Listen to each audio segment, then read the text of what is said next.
Hello friends, welcome to my channel. ಇವತ್ತು ಧಾರವಾಡದ famous sweet Dharwad ಪೇಡವನ್ನು ತೋರಿಸ್ತಾ ಇದ್ದೀನಿ. ಮೊದಲು ಬೂರ ಸಕ್ಕರೆಯನ್ನು ಮಾಡ್ಕೊತಾ ಇದ್ದೀನಿ. ಈ ಬೂರ ಸಕ್ಕರೆಗೆ 2 ಲೋಟ ಸಕ್ಕರೆ, ಅರ್ಧ ಲೋಟ ನೀರು ಹಾಕ್ಕೊಂಡು ನಿಧಾನಕ್ಕೆ ಈ ರೀತಿ ಕೈ ಆಡಿಸ್ತಾನೆ ಇರಬೇಕು. ಮೀಡಿಯಮ್ ಫ್ಲೇಮಲ್ಲಿ ಮಾಡ್ಕೋಬೇಕಿದನ್ನು.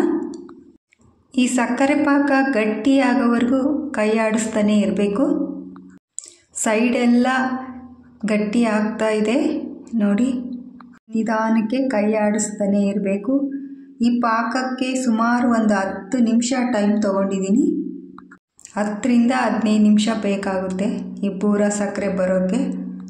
ಸೈಡೆಲ್ಲ ನೋಡಿ ಡ್ರೈ ಆಗ್ತಾನೆ ಇದೆ, ಅದನ್ನು ಕೈ ಅಂತಾನೆ ಇರಬೇಕು, ಇಲ್ಲ ಅಂದರೆ ಸೈಡೆಲ್ಲ ಗಟ್ಟಿ ಆಗಿಬಿಡುತ್ತೆ. ನೋಡಿ ಗಟ್ಟಿ ಆಗ್ತಾ ಇದೆ, ಬೇಗ ಗಟ್ಟಿಯಾಗಿಬಿಡುತ್ತೆ. ಕೈ ಆಡಿಸ್ತಾನೆ ಇರಬೇಕು. ನಾನಿವಾಗ ಗ್ಯಾಸನ್ನು ಆಫ್ ಮಾಡ್ಕೋತಾ ಇದ್ದೀನಿ. ನಂತರ ಇದು ಕೈ ಬಿಡಲೇಬಾರ್ದು ನೋಡಿ, ಬೆಷ್ಟು ಬೇಗ ಗಟ್ಟಿ ಆಗ್ತಾ ಇದೆ. ಇದು ಪೌಡ್ರ್ ರೀತಿ ಬರೋವರೆಗೂ ಕೈ ಆಡಿಸ್ತಾನೆ ಇರಬೇಕು. ಚಿರೋಟಿ ರವೆ ಅದಕ್ಕೆ ಬರಬೇಕಿದು.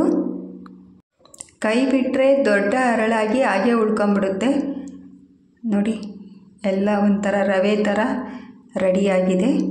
ಈಗ ಇದನ್ನು ಸಾಣೆ ಹಿಡಿಬೇಕು. ಸಾಣೆ ಹಿಡಿದ್ಮೇಲೆ ದೊಡ್ಡ ಮೇಲೆ ರವೆ ಬರುತ್ತಲ್ಲ, ಅದನ್ನೊಂದು ಮಿಕ್ಸಿಗೆ ಹಾಕ್ಕೊಂಡ್ಬಿಟ್ರೆ ಮತ್ತೆ ಸೇಮ್ ರವೆ ಅದಕ್ಕೆ ಬರುತ್ತೆ. ಸಣ್ಣ ಚಿರೋಟಿ ರವೆ ಥರ ಬಂದಿದೆ. ಇವಾಗ ಪೇಡ ಮಾಡ್ಕೊಳ್ಳೋಕ್ಕೆ ರೆಡಿ ಮಾಡ್ಕೊಳ್ಳೋಣ. ಒಂದು ದಪ್ಪ ತಳ ಇರೋ ಪಾತ್ರೆಗೆ ಒಂದು 2 ಸ್ಪೂನ್ ತುಪ್ಪ ಹಾಕ್ಕೊಂಡಿದ್ದೀನಿ. 2 ಲೋಟ ಮಿಲ್ಕ್ ಪೌಡ್ರನ್ನ ಹಾಕ್ಕೊತಾ ಇದ್ದೀನಿ. ಇದನ್ನು ಲೋ ಫ್ಲೇಮಲ್ಲಿ ಕೈ ಆಡಿಸ್ತಾನೆ ಇರಬೇಕು. ಸ್ವೀಟ್ ಮಾಡುವಾಗ ದಪ್ಪ ತಳ ಇರುವ ಪಾತ್ರೆಯನ್ನೇ ಉಪಯೋಗಿಸ್ಬೇಕು, ಇಲ್ಲಾಂದರೆ ಬೇಗ ಕಪ್ಪಾಗೋದು ಸಿಯೋದು ಆಗುತ್ತೆ.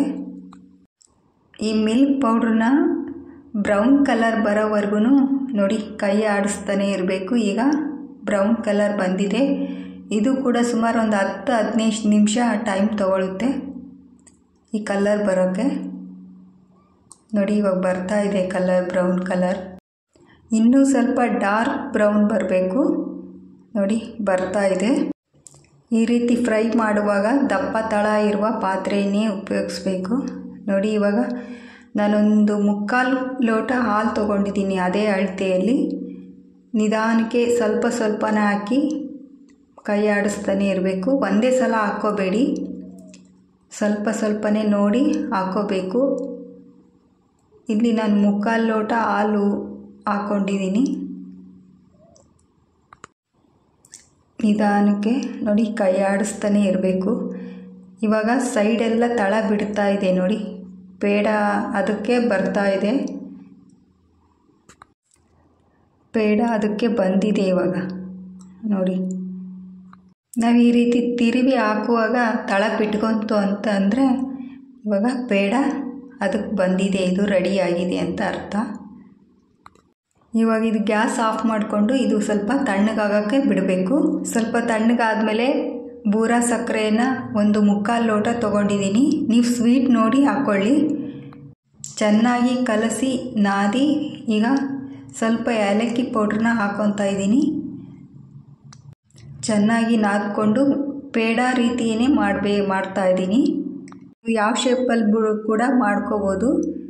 ನಾನು ಧಾರವಾಡ ಪೇಡ ಶೇಪಲ್ಲೇ ಮಾಡ್ತಾ ಇದ್ದೀನಿ ನೋಡಿ. ಧಾರವಾಡ ಪೇಡ ರೆಡಿ ಆಗ್ತಾ ಇದೆ. ನಂತರ ಈ ರೀತಿ ಮಾಡಿಕೊಂಡು ಬೂರ ಸಕ್ಕರೆಯಲ್ಲಿ ಎಲ್ಲವನ್ನು ತಿರುಗಿಸ್ಕೋಬೇಕು.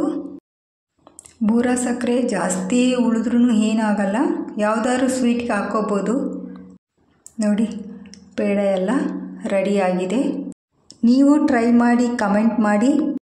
ಈ ವಿಡಿಯೋ ಇಷ್ಟ ಆದರೆ ಲೈಕ್ ಮಾಡಿ, ಶೇರ್ ಮಾಡಿ, ಸಬ್ಸ್ಕ್ರೈಬ್ ಮಾಡಿ, ಬೆಲ್ ಐಕನ್ನ ಕ್ಲಿಕ್ ಮಾಡಿ. Thank you.